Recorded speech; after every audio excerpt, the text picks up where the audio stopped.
ನಿನ್ನೆ ಶೆಟ್ರಂಗಡಿಲಿ ಅಕ್ಕಿ ಬೇಳೆ ಎಣ್ಣೆ ತಂದಿದ್ದೆ, 530 ರೂಪಾಯಿ ಆಗಿದೆ. ಫಸ್ಟ್ ಹೋಗಿ ಕೊಟ್ಬಾ ಇದರಲ್ಲಿ. ಸರಿ. ಹೋಗು. ಅಪ್ಪ, ನಮ್ಮ ಮಾರ್ಕೆಟಲ್ಲಿ ರಂಗಪ್ಪಜ್ಜ ಅಂತ ಒಬ್ರಿದ್ದಾರೆ. ಅವ್ರಿಗೂ 2 ವರ್ಷದಿಂದ ಹಿಂಗೆ ಆಗಿತ್ತಂತೆ ಕಾಲು. ಆವಾಗ ಇದೇ ಎಣ್ಣೆ ಹಚ್ಚಿ ಮಸಾಜ್ ಮಾಡಿದ್ದಂತೆ ಒಂದು 3 ತಿಂಗಳು. ಇವಾಗ ಪರವಾಗಿಲ್ಲಪ್ಪ, ಸ್ಟ್ಯಾಂಡ್ ಹಿಡ್ಕೊಂಡಾದ್ರೂ ನಡೀತಾರೆ. ಅದಕ್ಕೆ ನಾನು ಅದೇ ಎಣ್ಣೆ ತಂದುಬಿಟ್ಟೆ. 300 ರೂಪಾಯಿಗೆ 200 ml. ಸರಿ, ಹಚ್ತೀನಿ.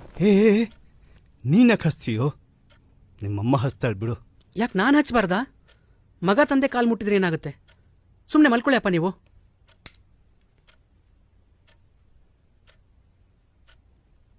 ಈ ಕಾಲು ನಮ್ಮ ಸಂಸಾರದ ಭಾರನ ಹೊತ್ತಿರೋ ಕಾಲು. ಈ ಕಾಲು ನಮ್ಮ ಜೀವನದ ಬಂಡಿನ ನಿರಂತರವಾಗಿ ಎಳೆದಿರೋ ಕಾಲು. ಬರೀ 1 ವಾರ ಕೆಲಸಕ್ಕೆ ಹೋಗಿರೋ ನನಗೆ ಇಷ್ಟೊಂದು ಸುಸ್ತಾಗ್ತಿದೆ. ಇನ್ನು 30 ವರ್ಷ ಕಷ್ಟಪಟ್ಟಿರೋ ಈ ಕಾಲುಗಳು ಅದೆಷ್ಟು ದಣದಿರಬೇಡ. ಅದಕ್ಕೆ ಈ ಕಾಲುಗಳು ಈಗ